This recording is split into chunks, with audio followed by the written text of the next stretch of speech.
ವೀಕ್ಷಕರೇ, ಇಂಥದ್ದೊಂದು ಸೌಂಡ್ ಕೇಳಿದರೆ ಸಾಕು ಕೆಲವು ಜನಗಳಿಗೆ ಎದೆಯಲ್ಲಿ ನಡುಕ ಆಗ್ತಾ ಇದೆ. ಯಾಕೆ ಅಂತೀರಾ? ಇದಕ್ಕೆ ಮೇನ್ ರೀಸನ್ ಅಂದರೆ ಡಿಜಿಟಲ್ ಅರೆಸ್ಟ್.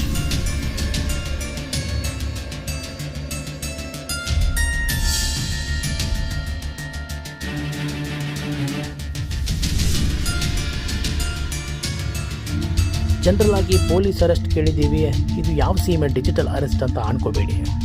ಇದೊಂಥರ ನ್ಯೂ ಟೈಪ್ ಸೈಬರ್ ವಂಚನೆ. ಅಮಾಯಕರಿಂದ ದುಡ್ಡನ್ನು ಆನ್ಲೈನ್ ಮುಖಾಂತರ ಎಗರಿಸೋ ಸಲುವಾಗಿ ಕ್ರಿಯೇಟ್ ಮಾಡಿರುವಂತಹ ವಂಚನೆಯ ನೆಟ್ವರ್ಕ್ ಇದು.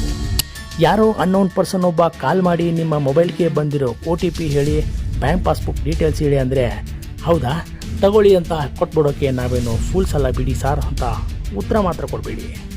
ಯಾಕಂದರೆ ನಿಮಗೆ ಡೌಟ್ ಬರ್ದಂಗೆ ಆ ವಂಚಕರು ನಿಮ್ಮನ್ನು ಮೋಸದ ನೆಟ್ವರ್ಕ್ಗೆ ಕೆಟ್ಟಾಕಿಡ್ವಿ ಬೆಳೆಸ್ತಾರೆ.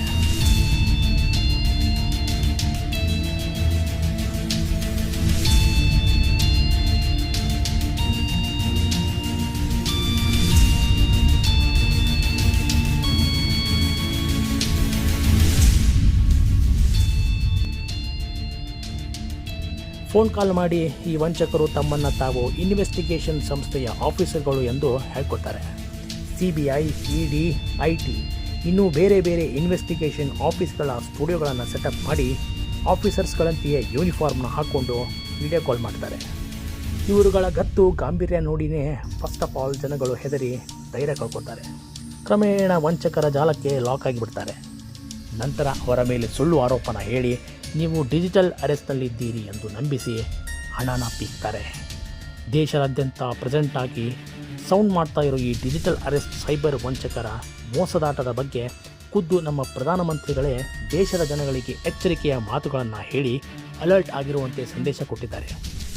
ಇನ್ನು ಈ ವಂಚನೆಯಿಂದ ನಾವು ನಮ್ಮನ್ನು ಹೇಗೆ ಸೆಕ್ಯೂರ್ ಮಾಡ್ಕೋಬೇಕು ಅಂತ ನೋಡೋದಾದರೆ, ಮೊದಲನೇದಾಗಿ ಡಿಜಿಟಲ್ ಅರೆಸ್ಟ್ ಹೆಸರಿನಲ್ಲಿ ಬಂದ ಫೋನ್ ಕಾಲನ್ನು ಇಮಿಡಿಯೇಟ್ ಆಗಿ ನಾವು ಕಟ್ ಮಾಡಬೇಕು.